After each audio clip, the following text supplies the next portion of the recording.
আমরা আবারও বলছি আল্লাহর কাছে হাজার শুকরিয়া যে আমরা আবারও দায়িত্ব পেয়ে এখানে কাজ করতে এসেছি।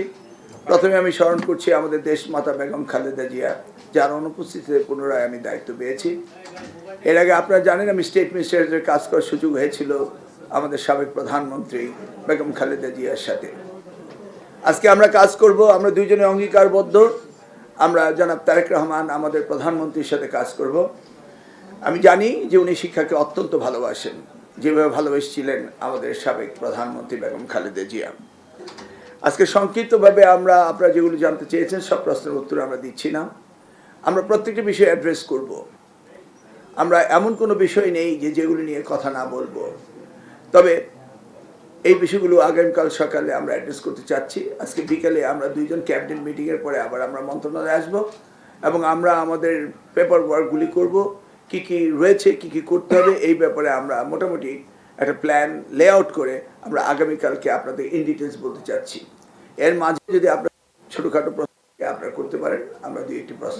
গতকালকে আপনারা একটা জাম্প দেখেছেন, মাননীয় উপদেষ্টা, আমার একটা প্রশ্ন ছিল যে আজকে কোনো জাম্প দেখাবেন কিনা, যে কোনো বৈপ্লবিক পরিবর্তন? কারণ গত 17 বছর আমরা প্রশ্নভাগ দেখেছি, তারপরে হচ্ছে ফলাফল জালিয়াতি, নানান ধরনের গণহারে A+ দেখেছি।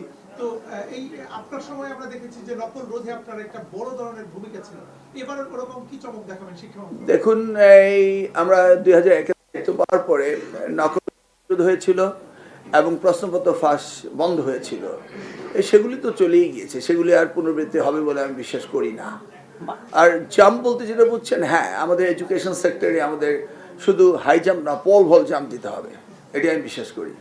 মন্ত্রী, আমি জানি যে দেশের বেশিরভাগ শিক্ষার্থীরা আপনাকে পছন্দ করে, আপনাকে ফলো করে। তাদের উদ্দেশ্যে আজকের দিনে আপনি দায়িত্ব পেয়েছেন, তাদের উদ্দেশ্যে আপনার কি বার্তা থাকবে? বার্তা হলো যেটা স্টেট মিনিস্টার আগেও বলেছিলেন বাইরে, যে আমাদের শিক্ষা ব্যবস্থাকে যুগ উপযোগী শিক্ষা ব্যবস্থা করতে হবে। আমাদের কম্পিট করতে হবে ওয়ার্ল্ড অন্যান্য কান্ট্রিগুলোর সাথে। গ্লোবাল ভিলেজে আমরা এই ব্যাকডেটেড কোনো এডুকেশন থাকতে পারবে না। এই কমোডিটি ইজ নট এডুকেশন, যে কমোডিটি, এটা ডোমেস্টিক কমোডিটি না, it's international commodity. We must compete with the other world's best countries. So সেই জন্যই আমরা প্রস্তুতি নেব এবং সেইভাবে আমরা plan and program lay out করবো আপনাদেরকে। মাননীয় মন্ত্রী মহোদয়, বেসরকারি শিক্ষকদের নিয়ে আপনার পরিকল্পনা কি?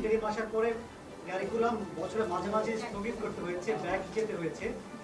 বছর শুরু হয়েছে, আপনারা কি এই কারিকুলাম কন্টিনিউ করবেন না নতুন কারিকুলাম আবার চেঞ্জ হবে? কারিকুলাম চেঞ্জ নয়, রিভিউ। শিক্ষার মান উন্নয়নের তথ্য প্রযুক্তি নিয়ে পরিকল্পনাটা কি আপনার?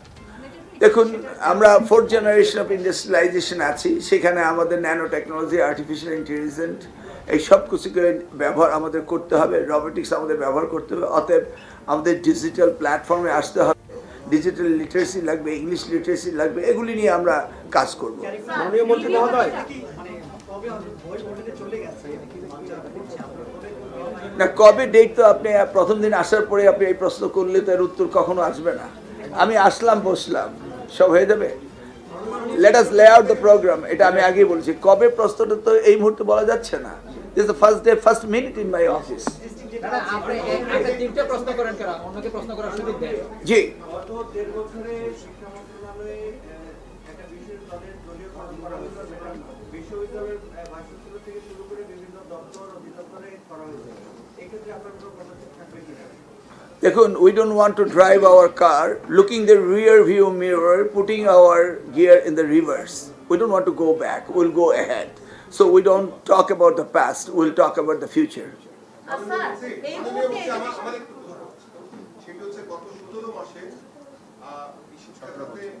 এর আগেও শিক্ষাখাতে মানে যে অনিয়ম ছিল, সেটি গত 17 মাসে বন্ধ হয়নি এবং শিক্ষা মন্ত্রণালয়ের কোনো জবাবদিহিতা ছিল না। বিশেষ করে আমরা মাধ্যমিক উচ্চ শিক্ষা অধিদপ্তরে নিয়ে প্রচুর রিপোর্ট হয়েছে, বাট শিক্ষা মন্ত্রণালয়ের সিন্ডিকেট আছে, এগুলো আপনি খোঁজখবর নিয়ে আপনি ব্যবস্থা নেবেন কিনা এবং সেগুলো আপনারা? আমি এবং আমাদের প্রতিমন্ত্রী ববি হাজরা সাহেব, আমরা দুজনেই আপনাদের কাঠ গড়ায় দাঁড়াবো কিছুদিন পরে, তখন উত্তর দেবো।